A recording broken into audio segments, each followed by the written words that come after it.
అయితే మళ్ళీ వచ్చేసా. ఫస్ట్ ఆఫ్ ఆల్ ఈ వీడియో చూస్తున్న ప్రతి ఒక్కరికి గుడ్ మార్నింగ్ అండి. ఈ ముగ్గు వచ్చేసి ఇదే రోజు ట్రై చేస్తున్నా. ఈ ముగ్గు ఎక్కడిది అనుకుంటున్నారా? ఇన్‌స్టాగ్రామ్‌లో, యూట్యూబ్‌లో ముగ్గు వీడియోస్ వస్తాయి కదా! ఏదైనా బాగా నచ్చినప్పుడు స్క్రీన్ షాట్ తీసి నెక్స్ట్ రోజైతే ఇంటి ముందు ట్రై చేస్తానండి. అదే ఈ ముగ్గు వచ్చేసి. ఓల్డ్ ముగ్స్ కూడా వేశాను. మ్యాక్సిమం అయితే కొత్త ముగ్గులేయడానికే ట్రై చేస్తానండి. నాకు అలానే ఇష్టం. ఈ ముగ్గు వచ్చేసి 4 చుక్కలు, 4 వరుసలు సరిసుక్కండి. సైడ్ ఎమ్మటైతే నేనే డెకరేషన్ చేశాను.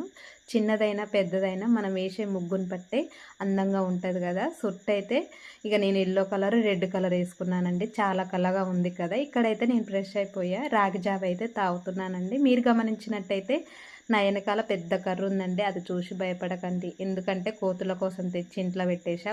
పొద్దుగాల కోతులైతే ఇంట్లో ఏం పని చేసుకొనియకుండా బెదరబెడుతున్నాయండి.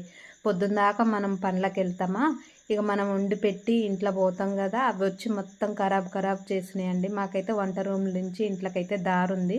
పైదాకా గోడ పెట్టలేదండి ఆ రోజు వచ్చేసి. ఇప్పుడైతే మేము వెళ్ళిపోగానే ఇంట్లో నుంచి అన్నం, కూర, బియ్యం అన్నీ ఖరాబ్ చేస్తున్నాయి. ప్రతిరోజు ఇదే ప్రాబ్లమ్స్. మీకేమైనా కోతులకు బెదురులు పెట్టేది ట్రిప్ ఉంటే కామెంట్ చేయండి.